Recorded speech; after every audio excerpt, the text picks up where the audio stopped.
تو پھر جناب فاطمہ کو میرے نبی کی امت سے پیار بڑا ہو گیا۔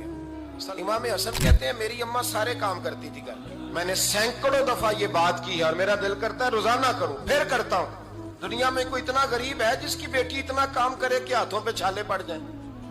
ہے کوئی اتنا غریب تو اٹھ کے بتائے کہ میری بیٹی سسرال میں اتنا کام کرتی ہے کہ چھالے پڑ جاتے ہیں؟ میں دکھاتا ہوں، میرے رسول کی شہزادی کو چھالے پڑ جاتے ہیں۔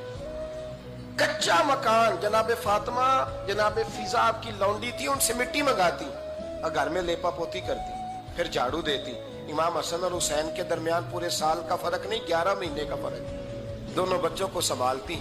جناب علی کی والدہ حضرت فاطمہ بنت اسد بوڑھی تھی، جناب فاطمہ وہ کھول کے نوکری کرتی کہ حضرت فاطمہ بول پڑتی، حضرت فاطمہ بنت اسد بول پڑتی، کہتی بیٹے فاطمہ میرا اتنا نہ خیال رکھا کر، تیرے اپنے بھی بچے ہیں۔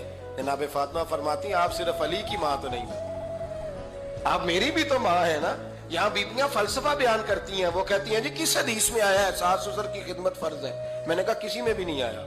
ہم کیا کہہ رہے ہیں؟ کسی میں بھی نہیں آیا، لیکن یہ تو آیا ہے نا کہ شوہر راضی ہو تو اللہ راضی رہتا ہے۔ تو اگر شوہر ماں باپ کی خدمت سے راضی ہوتا ہے تو کرو خدمت، اس کو تو راضی کرنا ہے نا، اس پر تو توجہ دو۔ حضرت فاطمہ پھر چکی پیستی، چکی چکی، یہ آسان جملہ نہیں، کہہ جاتے ہیں ہم، سن لیتے ہیں آپ۔ چکی پیس کر، جو پیس کر اس کا آٹا بنانا، پھر بچوں کے لیے کھانا پکانا۔ پھر ایک دن کہنے لگے علی آپ کی آمدن تھوڑی ہے، خرچے زیادہ، چرخہ نہیں لا دیتے؟ فاطمہ کیا کرو گی؟ فرمایا تھوڑا سا سود بنا لیا کروں گی، تم بیچ آیا کرنا۔ چلو میں تھوڑا ہاتھ بٹاؤں گی۔ یہ ساری ڈیوٹیاں کر کے حضرت حسن برواتے ہیں، پھر عزت والے رسول کی عزت والی بیٹی، پھر شانوں والے نبی کی شانوں والی بیٹی، پھر پاک محبوب کی پاک شہزادی، ساری ڈیوٹیاں کر کے رات کو مولا علی سے کہتی اگر آپ اجازت دیں تو اللہ کو راضی نہ کر لوں؟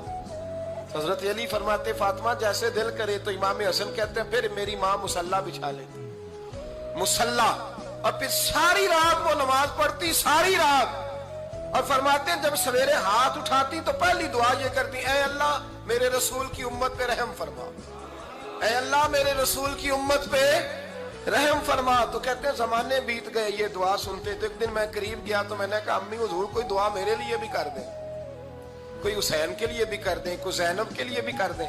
ساری دعائیں امت مصطفیٰ امت مصطفیٰ امت مصطفیٰ۔ کتنا بڑا جملہ ہے، کتنا بڑا، شیخ محقق نے لکھا ہے کتنا بڑا۔ جناب فاطمہ فرمانے لگی تیرے لیے بھی کرتی ہوں، حسین کے لیے بھی کرتی ہوں، زینب کے لیے بھی کرتی ہوں، سب کے لیے کرتی ہوں، پر بیٹا یاد رکھنا